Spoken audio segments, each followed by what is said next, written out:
everyone. I hope everybody is being safe and just enjoying school still.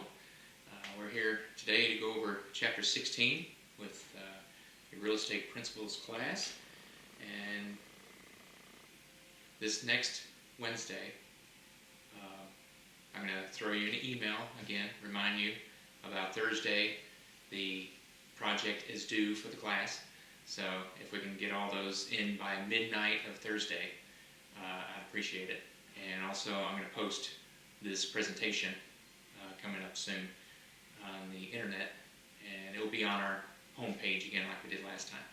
So getting into it, everybody did really good on the test, and happy to see that everybody's studying and going through everything, and we're ready for Chapter 16. We're going to do 16, 17, and 18 today. So I hope everybody's ready and have your books out and just follow along with me. And I'll point some things out here and there. So Chapter 16, this is title, closing, and escrow. Now with closings, as you know, that's when the whole transaction gets settled.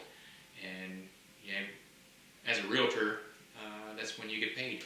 So everybody is pretty excited at the closing, not only the buyers and sellers to either having a new house or getting rid of their old house and moving on, but also the realtor is very excited because he actually gets to pay the bills.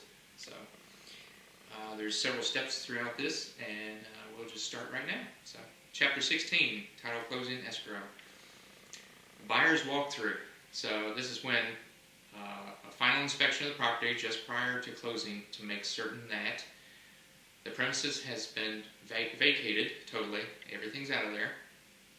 No damage has occurred to the property since they first inspected it when they did their first glance of the property, usually at a open house, or if they go with their realtor to look at it. The seller has left behind personal property agreed upon in the contract. A lot of times they'll have it listed as please leave this or that, and they'll just make sure that those things are there. The seller has not removed and taken any real property. Like if there's a beautiful chandelier in the foyer, they want to make sure that that's not been removed and replaced with another chandelier. That has happened before. So they want to make sure of all that. And I just had one this past Thursday, final walkthrough, and everything looked great, and they were excited, and we were able to close that next day on Friday. So, title closing, and we're going to go into all the closing process. Title closing, the process of completing a real estate transaction. This occurs when the buyer pays for the property and the seller delivers the deed.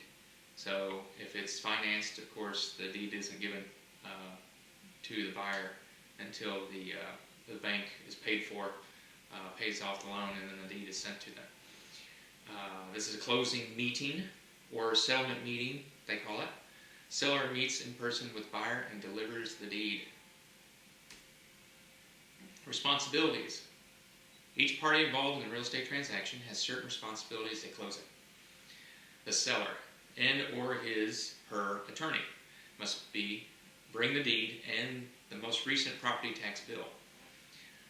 If required by the sales contract, seller must also bring the insurance policy for the property, their termite and wood rot inspection report, deeds or documents showing the removal of unacceptable liens and encumbrances, a title insurance policy, a bill of C for personal property, and a survey map, necessary offset statements or beneficiary statements. There are additional requirements if the property is a condominium, cooperative, or planned unit development, or it produces income. So it all depends on that also. Continuing responsibilities, the buyer must have adequate settlement funds ready, have an attorney present if desired, obtain the loan commitment if they're borrowing from a bank, which most of the time, that's what's happening. Very few cash transactions go on with homes since it's such a high price product. Advise the lender of the meeting time and place. So the real estate agent who listed the property must make certain that the seller and the seller's attorney are prepared for the closing. And who found the buyer? So who found the buyer? Usually a buyer's agent. They must make certain that the buyer and the buyer's attorney are prepared for the closing. Usually you'll get a HUD, they call it, and it actually says all the different breakdown of the costs associated with the closing, and they give the title company usually gives that a day or two before the closing. That way both attorneys and also the buyer and seller can look at that statement and make sure that all the different breakdown of costs, commissions, everything else is correct. A lot of times there's something that's not correct on it because this is being processed through different channels there at the title company. So you have to really look at that statement and make sure everything looks good, because when you get to the closing, you want to make sure you can close and not have any problems. If the buyer or seller sees something on there and says, wait a minute, I didn't plan on paying for that, that really doesn't happen if you get it a day or two before. So it really is a good thing when you get the paperwork. The transaction settlement statement, okay? That's what I was talking about a minute ago. An accounting of funds to the buyer and seller at the completion of a real estate transaction. And then you have a dry closing. All parties sign their documents and entrust them to the person in charge of the closing for safekeeping, usually an attorney. No money is distributed no money is dispersed, and the deed is not delivered until the missing paperwork arrives, if there's any. Okay, usually, hopefully, all the paperwork's there for your closing. Escrow. Escrow is use of a neutral third party, usually, called the escrow agent, who acts on behalf of both buyer and seller to carry out instructions of the contract. So it's it usually is in the hands of the escrow agent until the closing. Closing terms. Important closing terms include the following: title closing, the process of completion of a real estate transaction, like we talked, closing date, day the papers are signed with the closing attorney. You'll set that up usually at the beginning when they sign a contract. They'll go ahead and say, okay, when do you want to go ahead and close this? We'll talk more about that here in a little bit. The closing itself, the settlement, the escrow, and deed delivery. Okay? Items to consider. This is on page 276 and 277. For the closing, there are a number of factors to consider: delays and failure to close, loan escrows, and reporting requirements. Okay, so on page 276 we have here delays and failure to close. When a real estate purchase contract is written, a closing date is also negotiated and placed in the contract. The choice of closing date will depend on when the buyer wants possession. Usually that's a closing. When the seller wants to move out, and how long it will take to obtain a loan, title search, and termite report, and otherwise fulfill the contract requirements. In a typical residential sale, is 30 to 60 days, with 45 days being a popular choice when new financing is involved. And all the banks now require for at least 40 days, 40 to 45 days to be able to close. They can sometimes do it within 30, but it's always good to give a couple extra days there in case they're not ready yet. Because at closing, everybody has to get together, be on the same page, and you want to make sure it closes on that day because everybody is meeting to do so. So you don't want to have the bank come back and say, no, we're not ready yet, and then everybody's planning on getting off work, everything else, to go to the closing. So it's a huge deal at the beginning with the contract. Over on loan escrows on 277, the conditions of the escrow would be that the homeowner deliver a property executed note and mortgage to the escrow agent, and that the lender deposit the loan money. Upon closing, the escrow agent delivers the documents to the lender and the money to the homeowner.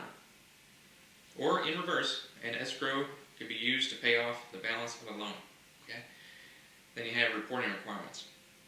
The Internal Revenue Code now requires that the seller's proceeds from the sales of real estate be reported to the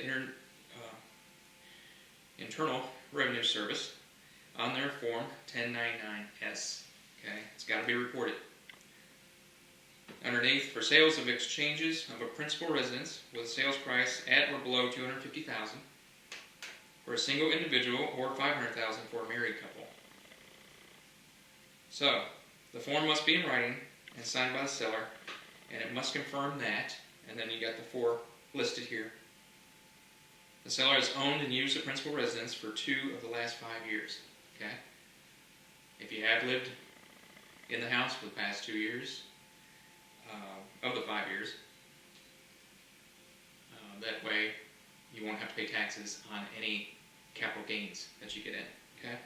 The seller has not owned or exchanged another principal residence during this 2-year period. Okay, that's another stipulation.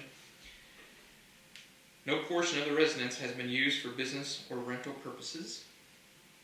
And the sales price, capital gains, and marital status filing requires are met, then everything is good. And they check that off right there at the closing.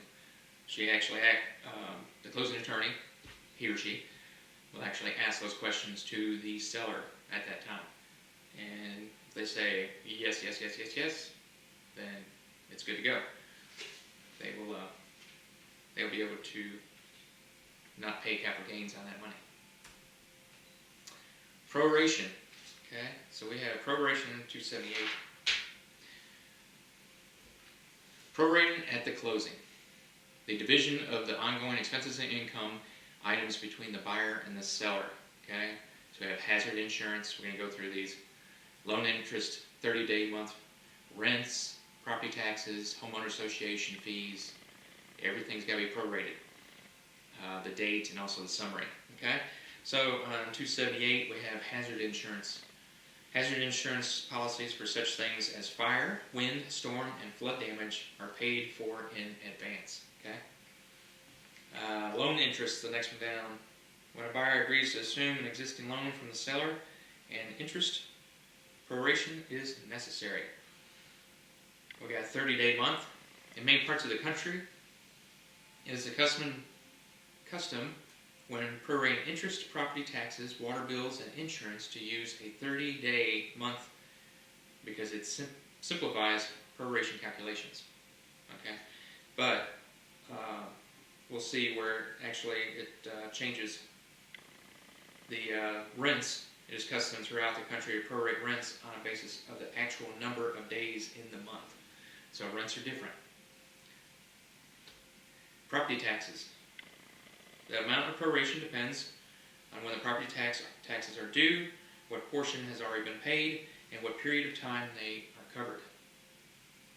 Depending on the locality of where it's located, they may be due at the beginning, middle, or end of the tax year. Okay? Proration date on page 280. In some states, it is customary to prorate as of the day before closing. The theory being that the buyer is the new owner beginning on that day the transaction closes. Okay, it's all the way up to that day. Whenever it closes, you're the new owner, you're going to start paying the new taxes on the place. Okay? If the difference of one day is important to the buyer and seller, they should not rely on local custom, but agree in writing on a proration day of their own choosing, and they can do that within the contract. Okay? Then you have a proration summary. Right here, it's listed out here in Figure 16.1, common prorations. So you see that you have, like if you have your closing on August 15th, okay? So you have January, August 1, and then 15th, and then August 30th through December 31st. So insurance usually prorates by the time closing. You have your closing up to the end of the year. Okay. Taxes are in arrears, so it's from the beginning of the year up to the closing day. The seller's existing loan is that month from August, whatever they paid into if they went ahead and paid month's note or whatever to pay payment. And then buyer's new loan, it goes from the closing date and then up to the end of the month, and then it keeps on going. Okay. And then prepaid homeowner association also starts right there at closing date and then goes up, as you see on the figure there. Closing transaction summary. Okay. We have 282. This table is here. You can see it better in your book if you just look. You got the sales price, down payment, the earnest money deposit is listed there. Existing loan, new loan, loan origination fee, appraisal fee. Place always has to be appraised. That's how the bank will know the amount that the house is worth, so they know that you're not getting overcharged for the house and everything. Credit report, owner's title policy, lender's title policy, county property taxes. As you can see, this is a long list of things that have to be all brought into the transaction. You got the hazard insurance, pest inspection. I got heating oil here, property tax, buyer's attorney, seller's attorney, closing fees on there, deed preparation. They got to do their look at the deed and make sure that there's no liens on the property, so that costs. Notary, they pay for a notary to notarize. Usually the attorney is a notary also. Conveyance tax, recording the deed, recording mortgage releases, record mortgage, and then brokerage commission. So you see all that listed there. They'll either credit the buyer or debit the buyer, or credit the buyer, debit the seller. Okay, and on this it has to all balance. So everything comes down on the. You'll see it here in a little bit, but on the form itself, it's all broken down. And like I talked about, that HUD that they sent me 2 days prior to the closing, it's got all this listed on it. And that way you can look at everything and make sure, yes, it looks good, we're ready for closing. So, as you can see there, it goes through and seller pays the title company, buyer pays the title company. You know, it all depends on what you set up within the contract. And you can see that there. Closing disclosure. So the closing disclosure form, which that's part of what we were just looking at, is required for federally related lenders.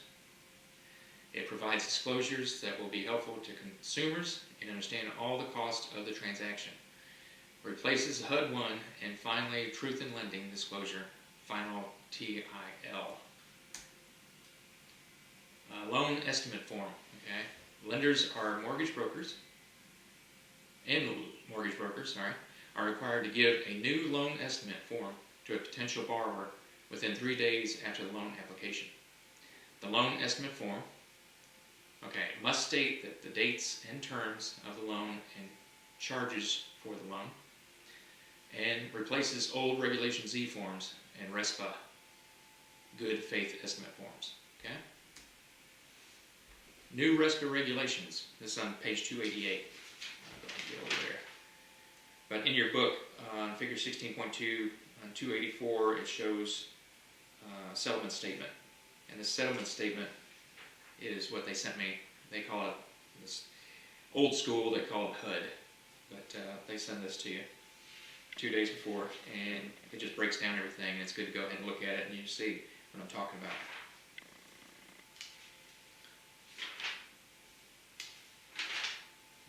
Okay, new RESPA regulations. So Real Estate Settlement Procedures Act, or RESPA, a federal law that deals with procedures to be followed in certain types of real estate closings. RESPA rules were adopted in 2008 by HUD, Housing and Urban Development. That's what HUD stands for. All third-party charges paid by title agents must be separately itemized and cannot exceed the amount paid to the service provider. And this was effective since January 2009. Okay? Another amendment to the rule affects affiliate businesses. Participants in affiliate businesses are prohibited from requiring the use of an affiliated business. However, a settlement service provider may offer combined services at a price lower than the sum of individuals. Services with triggering required use concerns if. Okay, so if the use is optional to the consumer, and 2, the lower price is not made up by higher costs elsewhere in the transaction. Okay, and that's starts on 288 and shows that. We're getting close to the end of the chapter with this. Right to cure. The rules given to the loan originator the opportunity to cure any violation by reimbursing the borrower in any amount in which the tolerance has been exceeded. Okay? This reimbursement may be made at settlement or within 30 calendar days after settlement. Okay, so that's a right to cure. So we have the key terms here for the chapter. Closing meeting, escrow agent, escrow closing, proration, we talked about real estate settlement, Real Estate Procedures Act, settlement statement, title closing, and walkthrough. So with this first chapter, 16, the code word is Peter. So if you can remember that, when you email me the codes, the chapter 16 is Peter. Okay, so let me go. And we're going to get out of this.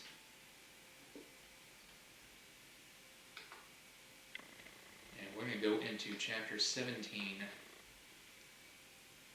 I wish you guys could ask any questions, but since we're doing this from home, we can't do that. So if you have any questions, then I'll just email me, okay?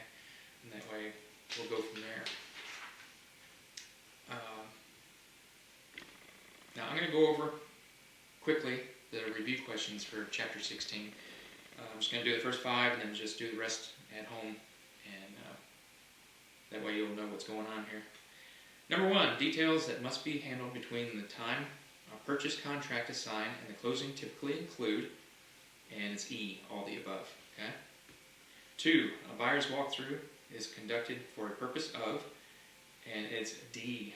So we're making a final inspection just prior to the closing. Okay, we talked about that before. Number 3, at which of the following are the buyer and seller more likely to shake hands upon completing the real estate transaction? And it's B, at the settlement meeting. Number 4, a settlement meeting may take place in the offices of, and it can be all of them. So it's actually E. It can be at the real estate agent, with the agent itself, the attorney, title company, and the lender. Okay.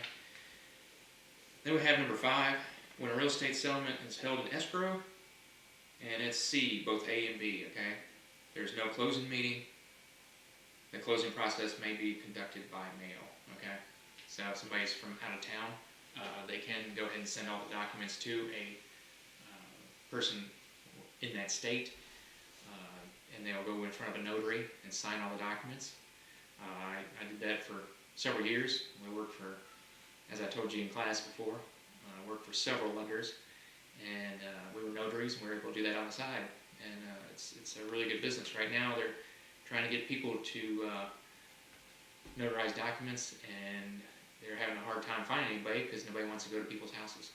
So it's kind of difficult for them right now to do that. So chapter 17, again, go ahead and do the rest of the review questions at home, please.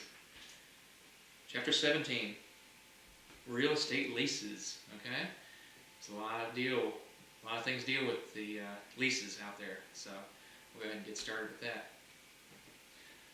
Go ahead. From the beginning. Okay, so before we start again, remember that the code word for chapter 16 is Peter. Okay, Peter. Chapter 17. The leasehold estate.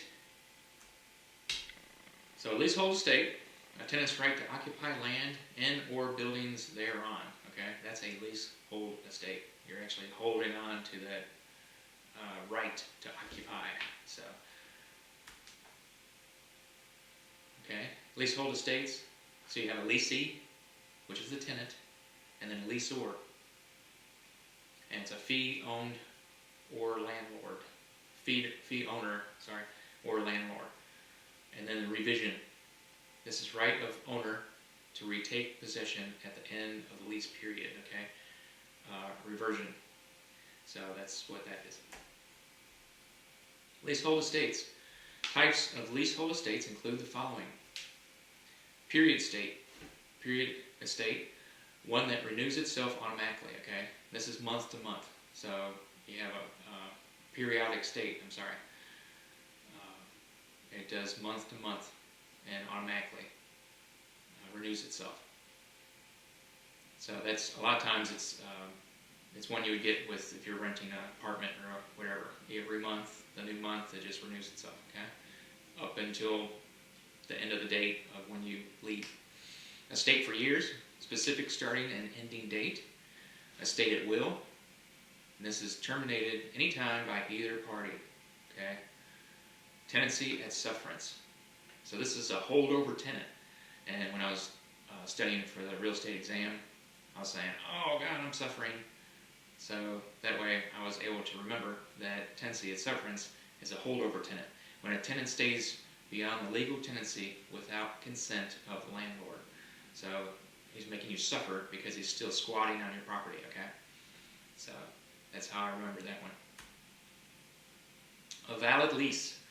The main elements of a valid lease are lessor and lessee names, description of premises, agreement to convey and accept possession, rent payment provisions, start date, and duration of lease, okay? And also signature of parties to lease. Here's an example of a lease. This is on page 295, okay? It breaks it all down through there, and they number everything for you. And then they talk about it in the paragraphs next to it. But this is a property lease. It's got entered into date there, between who it is,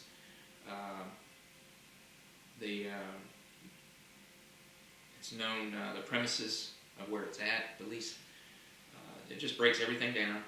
How much rent is going to be charged, what's the total of the rent. Usually that would be listed. So if you pay $100 a month, then it's going to list there that for that year it's $1,200. Okay, so everything is broken down there for you. And this is again on page 295. The lease document. Provisions typically found in a residential lease include the following. Okay, you have conveyance, quiet enjoyment, the right of possession and use of property without undue disturbance by others. So you enjoy it quietly. Hopefully, if you live in an apartment, it's quiet for you. But if you're on the first floor and you got somebody above you and walking back and forth, you know, a lot of times it's not too quiet. You can hear them walking around. You have the contract, you got the landlord-tenant laws, setting rents, option clauses, and assignment and subletting. Okay, so on 294, we'll go through all these. Contract. The balance of the lease document is concerned with contract aspects of the lease, the amount of rent, okay? The first monthly installment and acknowledgement receipt of it is on there. The lessor has also taken additional money and security against the possibility of uncollected rent or damage to the premises and for cleanup expenses, okay? So everything's listed on that contract. It's so important to make sure that you have the contract looked at by somebody that really knows what they're doing if you're setting up a contract for the first time. If you're going to rent out your house or whatever, it's got to have everything in there. It's got to have about pets. It's got to have that they can't build. We had a place in Murfreesboro, my parents did, that they rented out, and they turned the dining room into a bedroom. They leased the people in there, and they never thought that someone would actually build a wall and put a door in it and make a room into a bedroom. So that actually happened. So they got there and said, what is the deal? So it didn't say anything in the contract, so they couldn't sue them about that. So they had a hard lesson there to learn. Tenants promise to maintain the interior of the dwelling, protected against unauthorized alterations and improvements, There you go. Okay, you got to have that in there. No alterations of the house unless you authorize it. Anything the tenant affixes to the building becomes realty. Okay, so if they put in a huge chandelier again, just tell them that, hey, it becomes part of the property if you do that, or it needs to be negotiated if they take it out. So if one of the lessors dies, okay, the lease is still binding on the remaining lessor and upon the estate of the deceased lessor. Okay, so just because you die doesn't mean that that lease actually stops. If you're with someone else in the lease, it'll actually roll over to them. So it all depends. You can have it written into the lease if someone does pass that it will terminate the contract, but not all the time. It doesn't. Landlord-tenant laws. Okay. So we have here the intent is to strike a reasonable balance between the responsibilities of landlords to tenants and vice versa. Okay. The tenant is to obey the house rules, and the landlord must give advance notice, before entering an apartment, except in legitimate emergencies.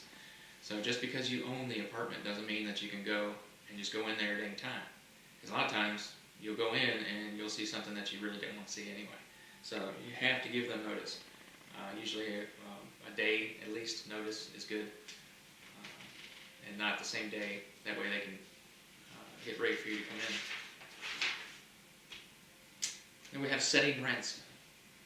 The most common is a gross lease. Okay? Under a gross lease, the tenant pays a fixed rent, and the landlord pays all the operating expenses of the property. Okay? That's the most common out there.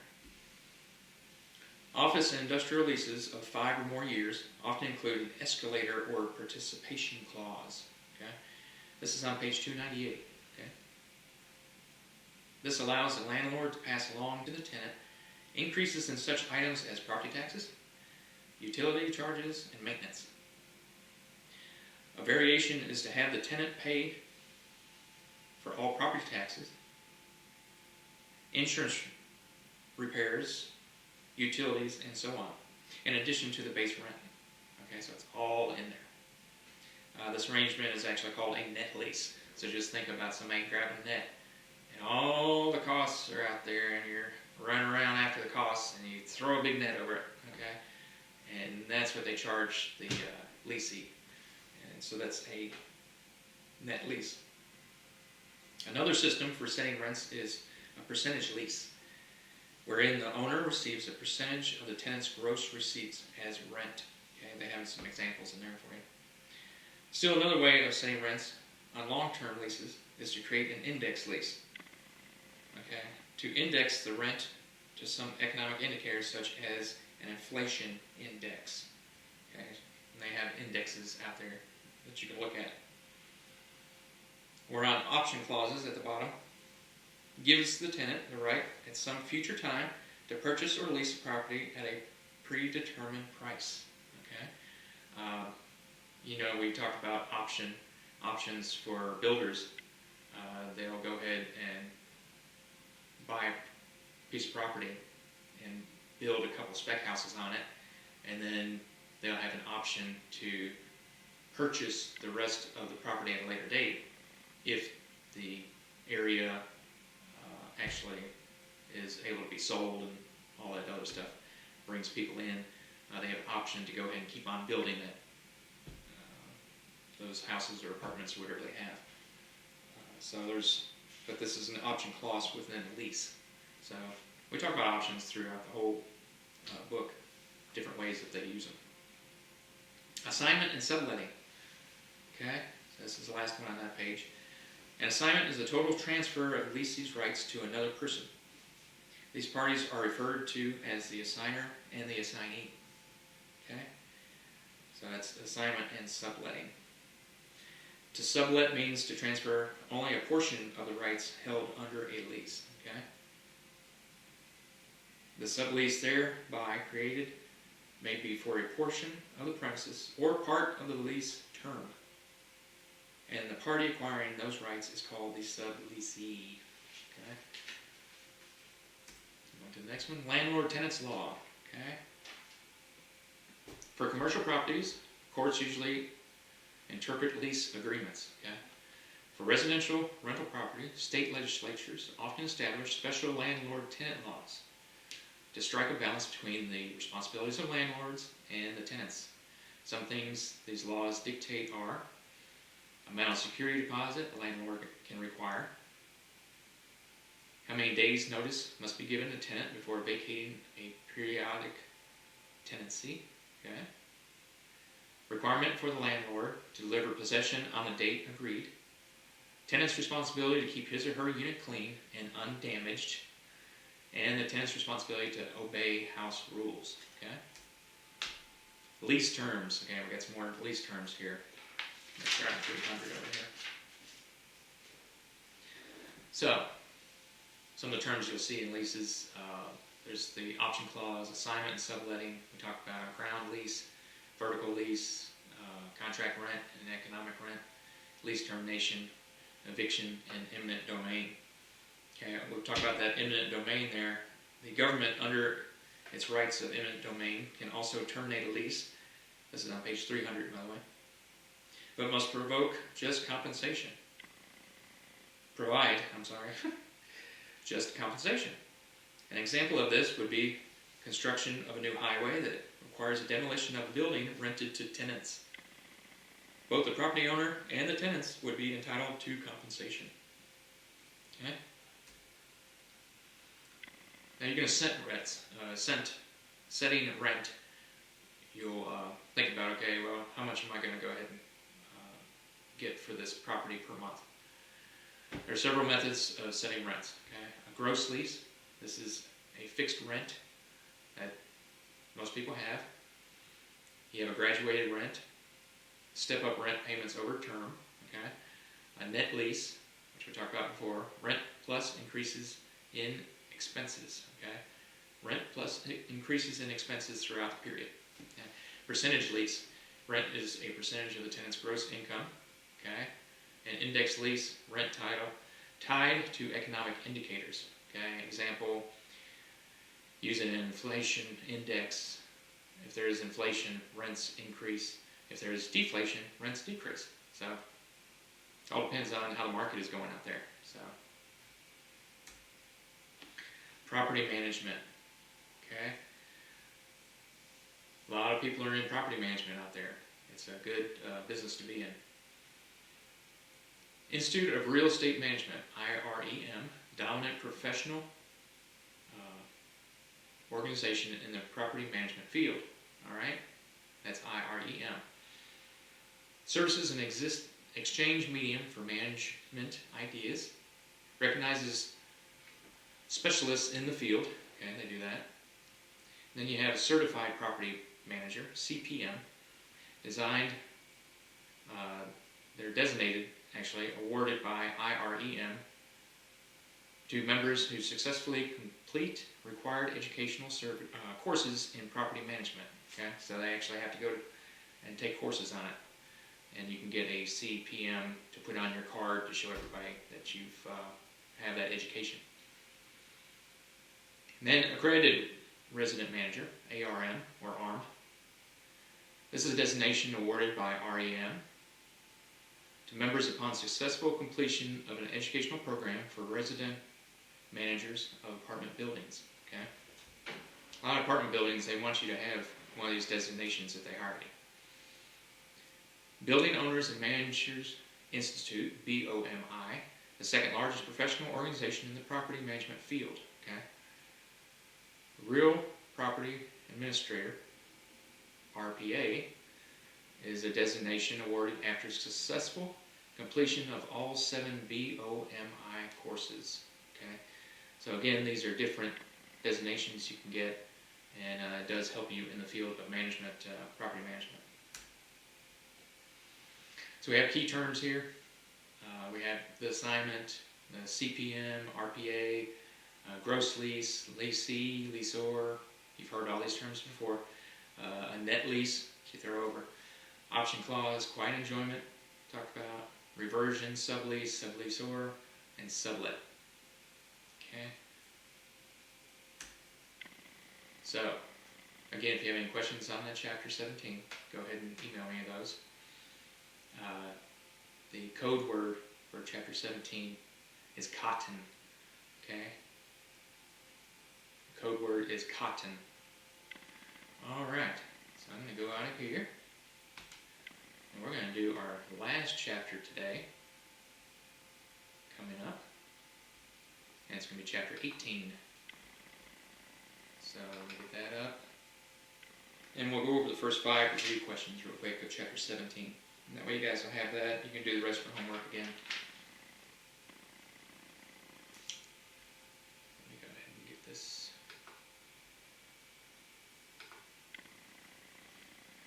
Alright.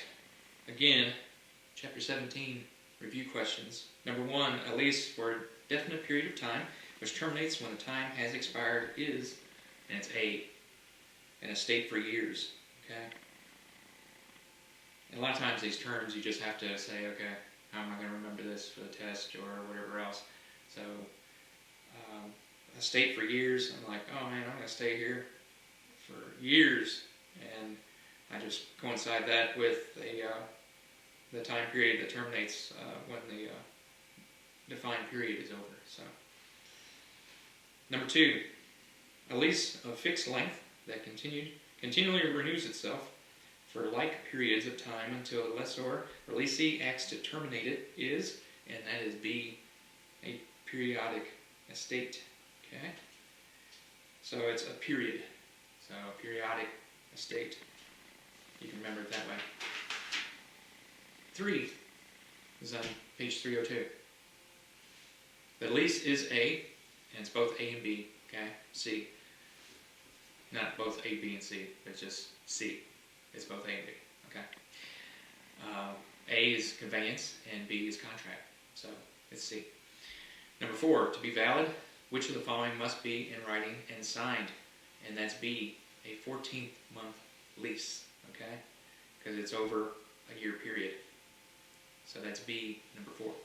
Number 5, the right of the lease to uninterrupted use. So the right of leasee to uninterrupted use of the leased premises is called, and we talked about it before, quiet enjoyment. Okay, and that's B, number 5. Now, chapter 18 is pretty cool because it's real estate appraisal. Okay, I took 130 hours in real estate appraisal.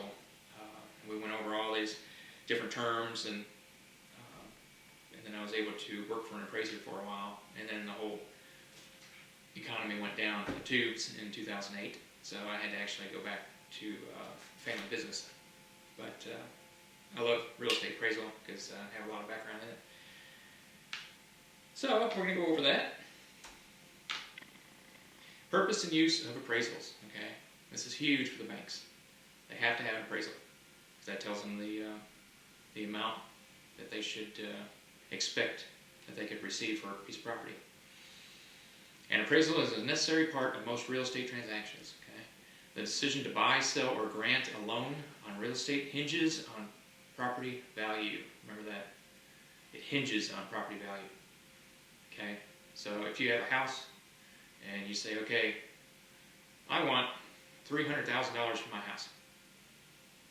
Just because I'm used to it and I love it and I think it's worth $300,000. Well, the bank comes around and says, okay, even if you get a contract for $300,000, if it doesn't appraise for $300,000, then you have to go down to whatever it appraised to. Okay, so just because a contract, you're asking for that amount. If they're financing a loan for it, because a lot of people don't have the difference in the bank to be able to make up that difference between what it appraises for and what you ask for it. Most people don't.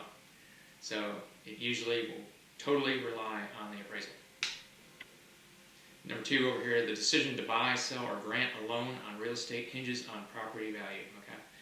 Appraisals are also used to set prices on property listed for sale, used to set premiums on fire insurance policies, used by government to acquire and manage public property, and used to establish property tax levels. So everybody uses appraisals. Appraisal, okay? The estimate of value of something, okay? It's just estimating value, and that's it. 3 value approaches are, you got the market approach, okay? Comparable sales data, also called sales comparison approach, okay? I wish they would just say one or the other, but market approach is also a sales comparison approach, okay? Just remember that. Cost approach, construction cost plus land value, okay, that's a cost approach. Income approach, a method of evaluating a property based on the monetary returns it can be expected to produce, okay. A lot of times in industrial, they'll use income approach. Market value defined, okay.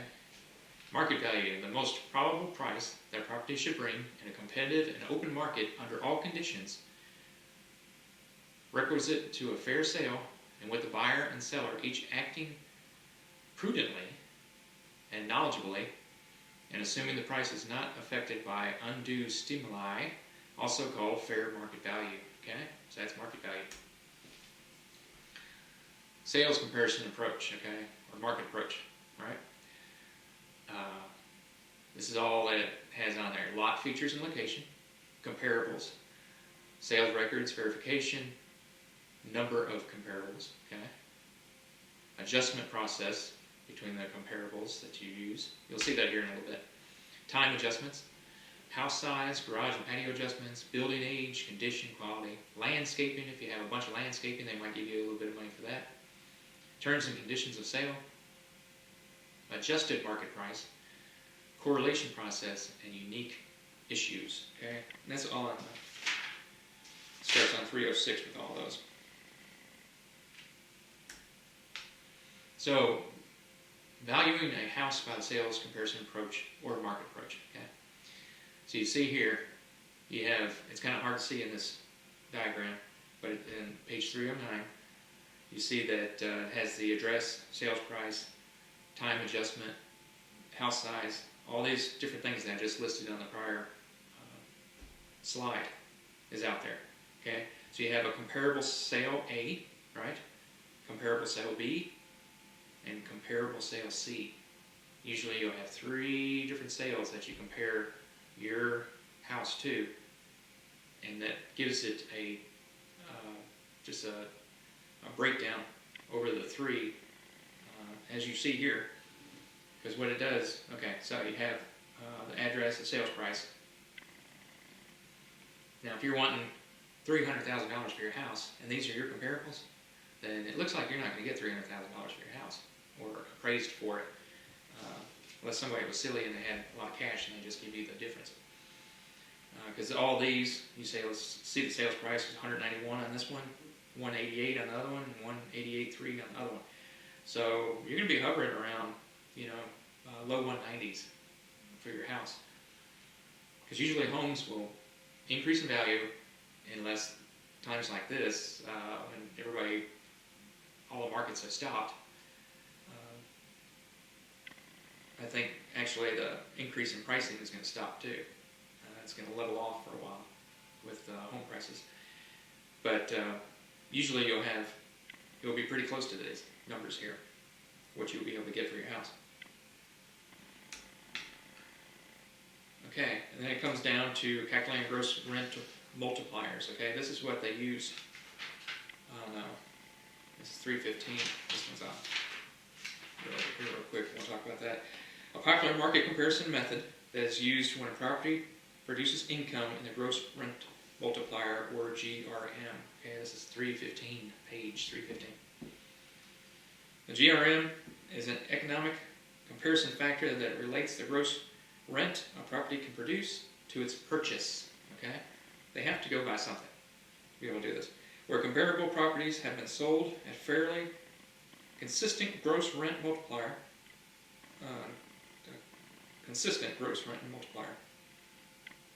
the GRM technique presumes the subject property can be valued by multiplying its gross rent by the multiplier itself. Okay, so this is a calculation gross rent multiplier here. slide, you see number 1, 2, 3, and 4. You see all the sales prices on there, okay? They add them all up. You have gross annual rents that is charged. They add all those up. And then the gross rent multiplier is equals out for each one. And then as a group, you see that it has a median there right at 7. So that's how that's calculated for the gross rent multiplier. Cost approach to value, okay? So the cost approach, I read this here first. Even with properties that are well suited to the market approach, there may be times when it is valuable to apply another evaluation approach. The cost approach has a number of steps to it, okay? Step 1, estimate land as vacant, okay? Step 2, estimate new construction costs of similar buildings. Less estimate depreciation, indicated value of building, and appraised property value by the cost approach, okay? So, estimated land, they have 30,000 there. New construction would be about 120,000. Less estimated depreciation, by the time everything is depreciated, is 12,000. Indicated value of building, then you get that indication of value of building at 108,000. And then appraised property value by the cost approach, and that is the indicated value is added to that land value there, and that's 138,000. So that's the cost approach value. The cost approach, there are times when the market approach or cost approach is an inappropriate valuation tool. For example, the market approach is of limited usefulness in valuing a fire station, example, school building, courthouse, or highway bridge. Okay? These properties are rarely placed on the market and comparables are rarely found. So, one of the major things with being in appraisal is, one of the hardest things to do is appraise a farm that's out in the middle of nowhere. Okay? When you do that, you have the land values, you have the house value, and you try to get similar properties around, but a farm is usually out in the middle of the sticks somewhere, and there's very few other ones that sell within, it's not like a subdivision where they have houses all around you that are selling each year. It's real easy to find comparables. You say, oh, okay, that house, yeah, it's this and that or whatever. But with a farm, sometimes things haven't sold within 10 years. So it's very, very difficult doing an appraisal on a farm. But they have to some way. So remember, it's just an estimate of value of the property. So you can have 3 different appraisals, and all 3 appraisals, they might have all 3 different numbers, because the appraisers that appraise them may think that it's worth a little bit more or worth a little bit less. So I rarely ever see two appraisals that have the same number for the value of it. But the bank has to go by something, so that's what they do. Estimating depreciation. Okay, nobody likes depreciation. Depreciation, loss in value due to deterioration and obsolescence. Okay, you have physical deterioration, functional obsolescence, and economic obsolescence. Okay, on 319. So, estimating depreciation. Page 319. Having estimated the current cost of construction, the subject improvements. Okay. The next step after doing that in the cost approach is to estimate the loss in value due to depreciation since they were built. Okay. Just like a car, when you go buy a car, they say, "Oh man, it's going to be worth $5,000 right as you leave the lot." It depreciates if you go and try to sell it to somebody else. I mean, the value just goes down like crazy. Housing, not so much. You might have a little depreciation there, but if it's in a good area, it might appreciate. So you have that too. You have the physical deterioration. Okay, it's listed there first. Results from wear and tear through use, such as wall-to-wall carpet that has been worn thin, or a dishwasher, garbage disposal, or water heater that must be replaced. Now, this is physical deterioration once the house has been built and it's been rented out or whatever else. That's their example there. Functional obsolescence. This results from outmoded equipment, old-fashioned plumbing fixtures in the bathrooms and kitchen. Okay, so that's a functional. It's things you use every day. It's a functional obsolescence. Then you have economic obsolescence. Okay, is a loss of value due to external forces or events. For example, a once popular neighborhood becomes undesirable because of air or noise pollution, or because surrounding property owners fail to maintain their properties. Okay. Before you buy a house, make sure to go through the neighborhood and look at all the other houses in the neighborhood, and say, hey, are these people taking care of their properties? Because it's easy to disregard that sometimes, and then you get there and you find out, oh man, all these neighbors, they're really not taking care of their properties. That's going to make my property value go down. And people get very upset about that because that's money. So that's economic obsolescence there. Now this is a square foot method of cost estimating, okay? So as you see in the diagram, and this is a special diagram that they have here. See if they have it here. Yeah, they do.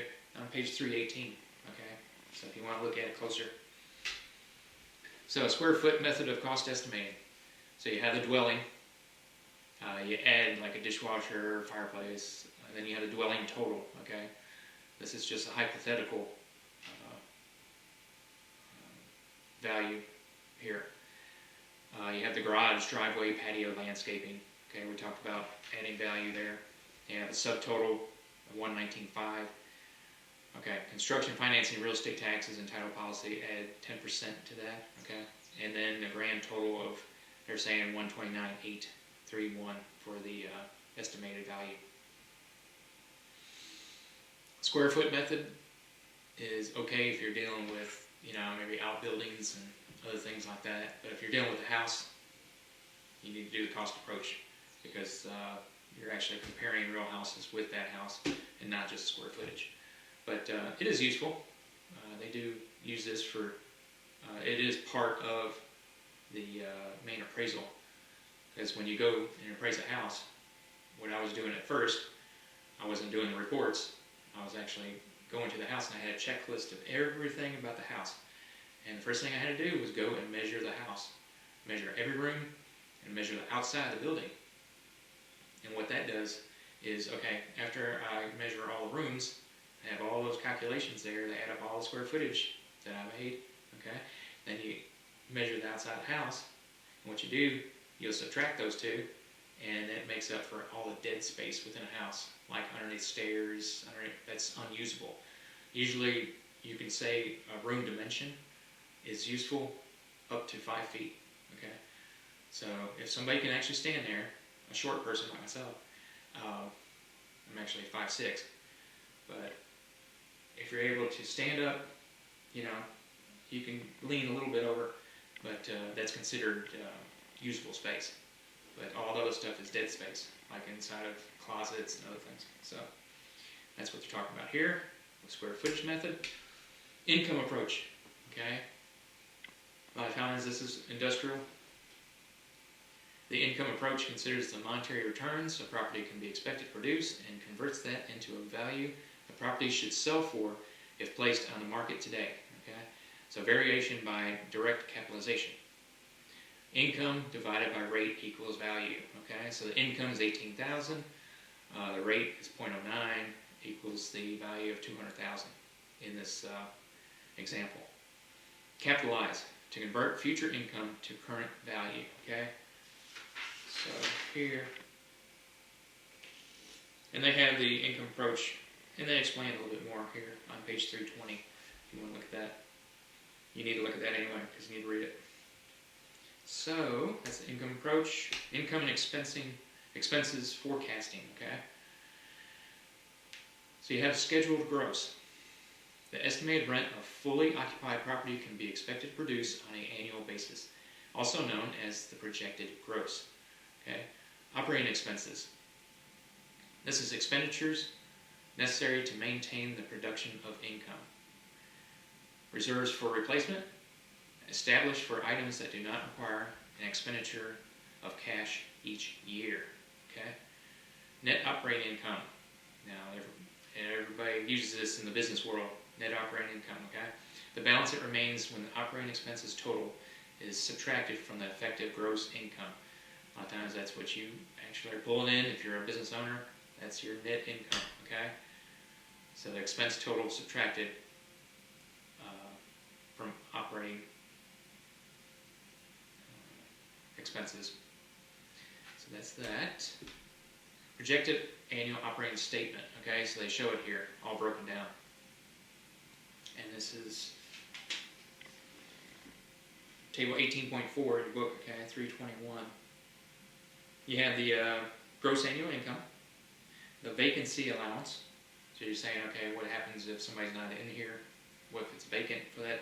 So they'll go ahead and throw in a value for that vacancy, just for an averaging deal. Effective gross income, okay. So you have the gross annual income minus the losses and vacancy, and that brings you to 79.8. Then you have operating expenses listed below. Look at all those different operating expenses. Isn't that wonderful? You got to pay for trash pickup, utilities, gardener, janitorial services. The list is huge, and you got to know everything, because if you don't have it written down and you say, okay, I'm going to go ahead and get this much rent this month for this property, but you got to be able to make money and be able to pay for the property itself, the mortgage, if you still have a mortgage on the property, unless you just want to give away your money. So everything needs to be listed. It's easy to forget something, so make sure you go over everything very well before you say how much you're going to receive for the property. So you have total operating expenses, and then they have net operating income at the bottom there. So operating expense ratio, obtained by dividing the total operating expenses by the effective gross income. Okay. The final step in the income approach is to capitalize the net operating income. Mortgage equity tables allows a user to look up a single number called an overall rate and divide it into the net operating income to find a value for the property. So it shows it here, direct capitalization using an overall rate. So you have income on top, overall rate, that you look up, equals a value, okay? And they have these charts that they go by. Let's see, this is 324 here.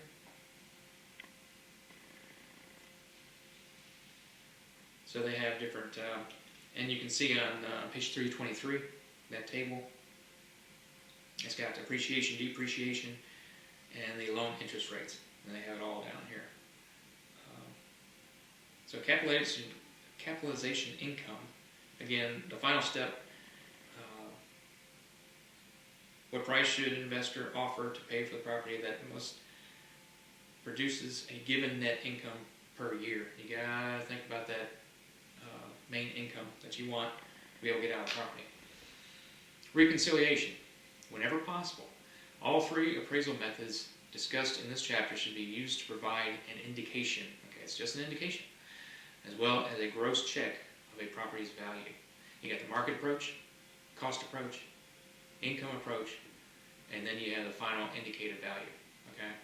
So it's good to look at all of these on there and to see where everything falls, okay? Types of appraisals and reporting options under USPAP. So on page 326. So in developing an appraisal, USPAP, which is Uniform Standards of Professional Appraisal Practice, okay? You do not want to get in trouble with these if you're an appraiser. These people regulate and make sure that the appraisals stay above board and everything. So in developing an appraisal, USPAP requires that the appraiser be aware of, understand, and correctly employ those recognized methods and techniques that are necessary to produce a credible appraisal. There are specific requirements for an appraiser's analysis, including consideration of current sales, options, or lists with certain time periods prior to the date of the appraisal. Okay, that's on page 326. They have here two types of appraisals defined by USPAP. You have a complete appraisal, you have a limited appraisal. The revised USPAP now defines three option levels of reporting. You have a self-contained appraisal report, you have a summary report, and then you have a restricted report. And they talk about all these here. The self-contained appraisal report, which is the most detailed and encompassing of the report options. The length and description detail in such a report should fully support, in a self-contained format, the conclusion of the appraiser. So that's his whole conclusion, okay? The summary report, which is less detailed than a self-contained report, the information contained and the appraisal procedures that were followed may be summarized in this, okay? In the report rather than describing the information in detail. So it's just a summary of the other report. Then you have a restricted report, which is the least detailed of the reporting options. There's only a minimal presentation of information, and it is intended for use only by the client. Okay, so that's the restricted.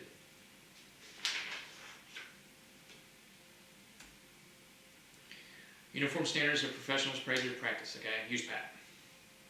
Following the guidelines of Uniform Standards of Professional Appraisal Practice, the evaluation process, or the step-by-step procedure that appraisers use to conduct their work involve the following steps. Okay? Number 1, define an appraisal problem. 2, conduct a preliminary analysis, formulate an appraisal plan, and collect the data. That's what I did. I collected the data for the appraiser. Number 3, estimate the highest and best use of the land if vacant and the property as improved. Number 4, estimate land value. Number 5, estimate the improved property value through the appropriate value approaches. Number 6, reconcile the results to arrive at a defined value estimate. And then number 7, report the conclusion of value. Okay, and they do all these within the appraisal report. Formats of the appraisal reports. Okay, there are 3 traditional formats for written reports. You got the letter report, form report, narrative report. Okay, you have review appeals and real estate analysis, and we'll see that on the next slide. So 328 talks about the letter report. The least formal format is the letter report, which is usually 1 to 5 pages long.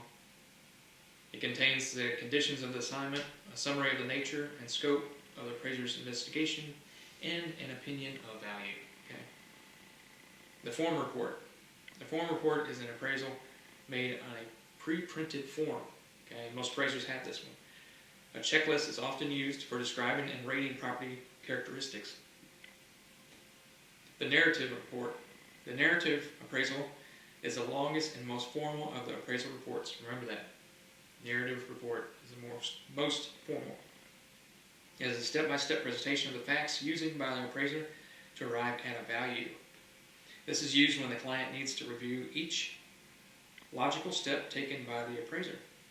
They are preferred format for self-contained appraisal reports. Okay.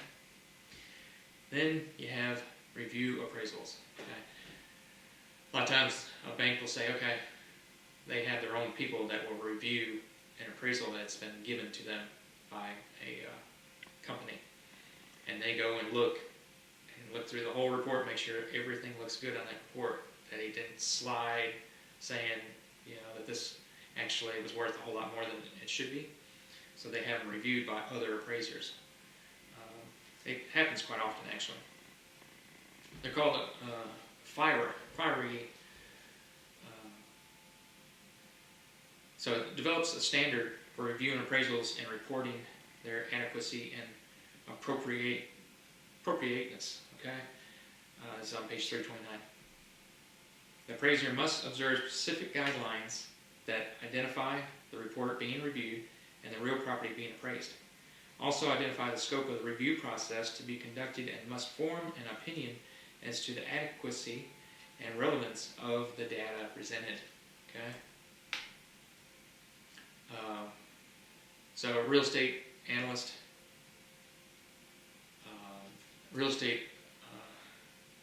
analysts must observe the following guidelines. Okay. Clearly identify the client's objective, define the problem to be considered and the purpose intended.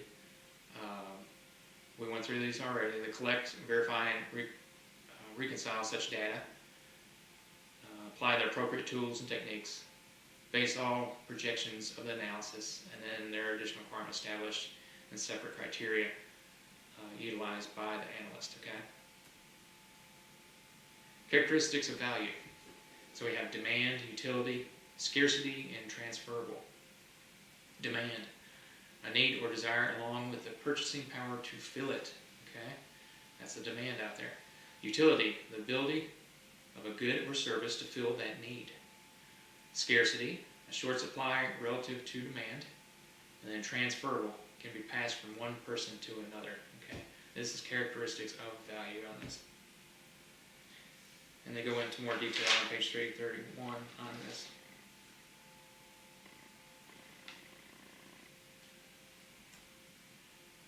So, principles of value here again. These are all listed starting on page 331. Principles of anticipation. This reflects the fact that what a person will pay for property depends on the expected benefits from the property in the future. Okay, that's anticipation. Substitution states that the maximum value of a property in the marketplace tends to be set by the cost of purchasing an equally desirable substitute property, provided no costly delay is encountered in making the substitution. Okay. Price of competition. This recognizes that where substantial profits are being made, competition will be encouraged. Okay, if you make a lot of money, hey, they encourage that. Principles of competition. Principles of exchange or change reminds us that real property uses are always in a state of change. Okay, and then conformity. All right, and it just says what it means. Holds that maximum value is realized when there is a reasonable degree of homogeneity in a neighborhood. So if things are alike, that's what it's conformed, and it raises value.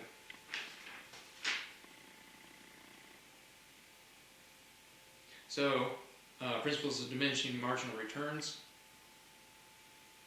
I talk about that here too. Also called the principle of contribution. Okay. This refers to a relationship between added cost and its value it returns to the person. Invest dollars whenever they will return to us more than $1 of value. Okay, it's market value. Meaning of the word value. Okay, market value, assessed value, state tax value, insurance value, loan value, plottage value, investment value. There's all these different values that they bring up about with appraisals, replacement and salvage. So, assessed value is a value given a property by the county tax assessor for purposes for property taxation. Okay. Estate tax value is a value that the federal and state taxation authorities establish for a deceased person's property. Insurance value is concerned with the cost of replacing damaged property. Okay, and that's insurance value.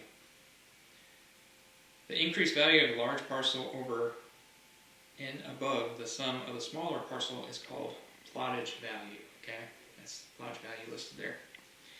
Rental value is a value of a property expressed in terms of the right to its use for a specific period of time. That's its rental value. And then replacement value on page 333. Placement value is a value as measured by the current cost of building a structure or equivalent utility. Okay. Then salvage value is what a structure is worth. It has to be removed and taken elsewhere, either in whole or dismantled for parts. Okay, so that's the salvage. Just like a salvage yard, you'll see with cars. That's the value there. Markets. Okay, you have a buyer's market, seller's market, and a thin market. Buyer's market, excess supply of housing for sale. Seller's market, demand exceeds supply. Broad market, many buyers and sellers are in the market at the same time. And thin market, when there are only a few buyers and a few sellers in the market at the same time. Okay, so that's different markets that are out there. They have listed here professional appraisal societies. It's good to be one of the members if you are an appraiser out there. Some places actually require that. If they're going to actually use you as an appraiser, they want you to be with one of these societies. The first one is the American Institute of Real Estate Appraisers, or AREA. This is highest level of designation in the member of the Appraisal Institute, MAI. The SRA designation for residential appraisers with senior experience.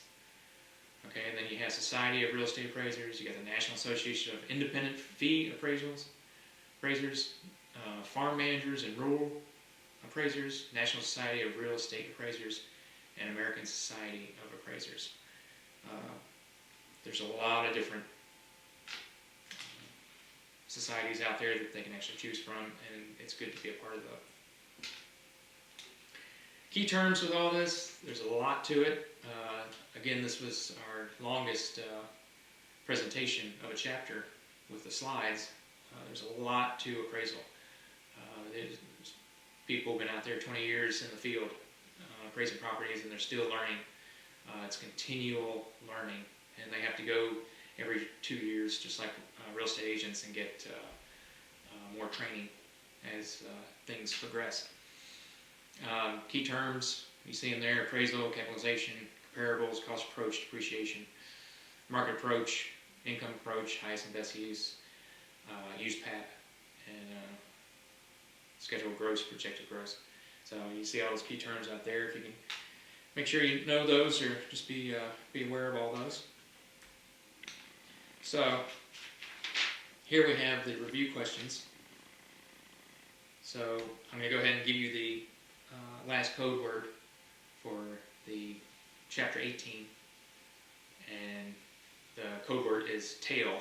Okay, so the code word for chapter 18 is tail, T-A-L-E. Okay, or T-A-I-L, whichever one. You can spell it whatever way you want. Doesn't matter to me, but it is tail. Review questions. Let me go through the first 5 with you real quick. Number 1 is on page 334. Which of the following is not one of the 3 standard approaches to appraisal of real property? And that's going to be C, assessment approach. Okay? All the other ones are real approaches. 2, to apply the market data approach, a real estate appraiser must collect all the following data on each comparable sale except, and it's B, marketability of title. Okay? 3, adjustments for advantageous financing would be made in the, and it's A, market comparison approach to appraisal. Number 4, after all adjustments are made to a comparable property, its comparative value for appraiser's purpose is known as its adjusted market price. Again, you're going to have the property, you're going to have 3 comparables with it. You can go up and down. If this one has a garage and you don't have a garage, then you subtract for that. Okay? Of the value. Number 5, the value of vacant land is commonly stated in any of the following terms except value per, and it's D, okay, square yard. So it can be value per whatever. It could be a square foot, acre, or front foot on there. So if you can go ahead and do the rest of these review questions. And again, next week I'm going to be putting this video out there, and remember to give me the codes. And you've heard all 3 codes already. And we have our project due coming up on Thursday. Please try to have it in by midnight. And again, it's 300 points. You get 200 right off the bat if there's, a word, the 500 word essay, that's 100. The layout, the brochure is another 100, and then however you did on it, that's the other 100. So you get 200 points right off the bat, just handing something in. So make sure to get those in. Please try to practice social distancing between people. You never know who has something these days, because you can't see it. So I know we talked about in class a while back about making sure you guys have stuff at home that you can use to eat and supplies and all of that stuff. So just make sure you have plenty of supplies to live on for a while, and just study hard, and hopefully we can just use this time as this has been a huge learning curve for me, being on film, and we'll go forward. But thank you so much for watching, and just enjoy reading chapters 16, 17, 18. See you next time.